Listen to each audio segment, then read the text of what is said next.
If you watch my December reading wrap, you'll know exactly what I'm talking about, but only her books have that like magic in them for me. So I've kind of been saving this one for January because I just know it's going to be a good read.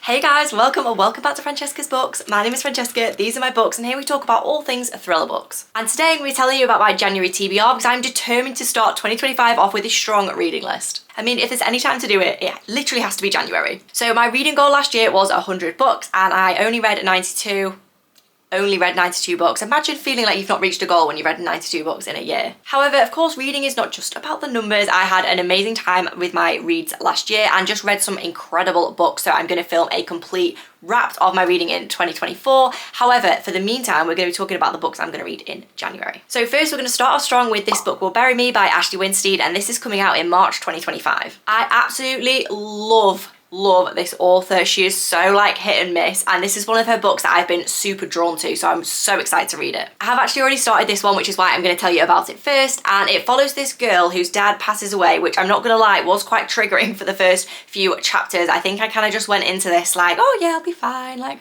a lot of books I read, I don't know how or why, but a lot of books I read, like a parent has died to our female main character or male, whatever main character, and I feel like it's because they like to give them that like emotional depth of like something really bad's happened to them, but this one actually was triggering, so I would be super mindful of that if you have lost a parent. It was very descriptive. We're talking like morgue scenes, we're talking like whether she wants to see him again before he's cremated. There's a lot. Anyway, enough about that. So the female main character's dad was unalive and she decides she's going to direct all this energy into like true crime. Like it's kind of an accident. She stumbles across this like forum talking about true crime when she's like, where does this like life go now that my dad's not here? And she kind of stumbles into it. So because of that, she gets wrapped up in trying to help solve like a load of cases, and it is really, really interesting. I've seen some comments about the fact that this author has based this off real true crime, like in real life true crime. So I'm not really sure how I feel about that, but I will let you know when I have read it, like my opinions on that. I feel like I can't really form an opinion yet before I have all the facts, but I'm enjoying it so far and I do enjoy this author's writing. And secondly, I read some incredible books by Mary Kubica in 2024, so I decided that was one way to start off January strong by reading another of her backlist. So I'm going to read Just the Nicest Couple, and this follows two couples, one of which the husband has gone missing or has been unalived, we're not sure. The other couple literally know so much more than they're letting on. And the wives of both couples are friends, they're both teachers at school, so it's all very like interconnected. So the wife of the missing husband obviously starts to investigate. She's getting worried, but they have had like a small fight before he goes missing, so she thinks for the first few days he's just pissed off at her. Then it like goes on a little bit too far and she's like, yikes, he's not even been at work. This author has really, really impressed me in 2024. I read A Local Woman Missing and gave it a 4.5, and I read She's Not Sorry and gave it a 5, so I have no doubt this will be good. Then I'm going to read The First Girl by Claire McGowan. I am super, super excited to be working with Tandem Collective on their book club picks of the month, and this is January's pick. So this follows a woman whose ex was a serial killer. You guys thought you may have had it bad. Imagine your ex been a serial killer. And then in present day, some of those crimes are like repeated and she's like, is it a copycat? Is it him? And I think she kind of has to delve into her very traumatic past and work out what's going on. I think there's some like high stake as well, trying to save somebody else's life if she does or doesn't figure out what's going on. But it sounds complicated, it sounds deep, and I very much prefer that kind of thriller book. I've also read Let Me In by this author, which I did really enjoy as well. It was quite an easy read, which I liked. Then I'm going to read When I Was 10 by Fiona Cummings. I keep getting a lot of comments both on here and on like my TikTok and Instagram like, oh my god, I can't believe you still not read it. So literally because of you guys, I'm going to bump this up and read it in January. So this follows two sisters who seemingly had the perfect life, but when one was 10 and one was 12, their parents were unalived, like brutally unalived. And one of the sisters was accused of doing the unaliving. So they're separated, one of them is put into foster care, and I think it's a story of like now in present day, like what actually happened. So this is told in like documentary style, and I really love it when books do this because it kind of cuts out like all the fluff in between.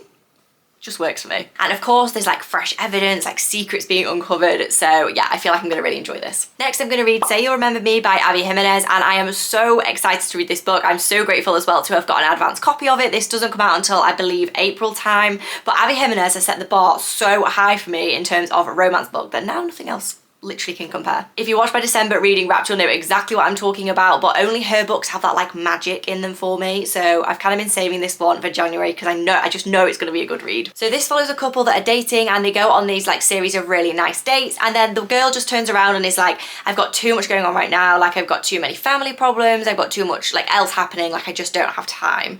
And he's like, I still think we're going to be together. There must be some like spark or some like knowing, but as far as I'm aware, that is the entire plot, so we'll see. Next up, I'm going to read House of Glass by Sarah Peckenham, and I've had my eye on this one for quite a while, but it's only been out in hardback, and this month in January it's on 99p Kindle deal, so if you're interested, you can go and grab that. I don't know too much about this, only that I've only seen really positive reviews about it, but as far as I'm aware, it follows a non-verbal child and a nanny that fell down some stairs or was pushed.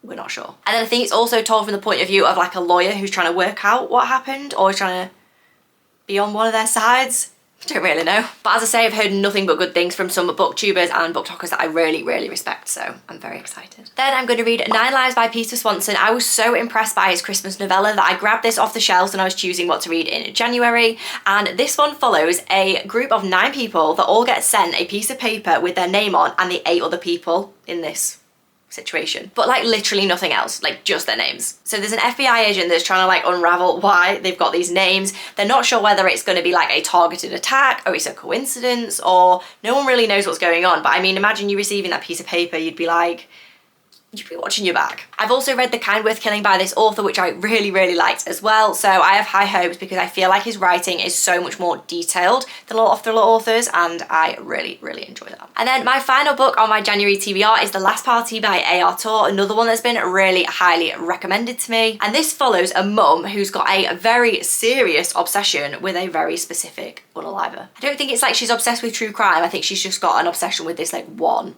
really bad guy. But I don't know in what capacity that is, because I imagine, because it's told from a mum's point of view, that she's married and like has a family and it's her thing that she's obsessed with on the side. This feels like high stakes, rich family drama. I mean, this author does normally write those styles of books, and I am so here for it. This is also on Kindle Unlimited as well, which is why I don't have a physical copy of it, and it makes it a lot easier for you guys to get your hands on as well. So those are the 8 books that are on my January TBR. I'm so excited to see if you guys are going to read any of these at the same time as me, and if you have any other books that you're really excited for this year, I would love to know. I'm always looking for more recommendations. If you enjoyed this video, don't forget to like and subscribe, and I cannot wait to see you next time. Bye!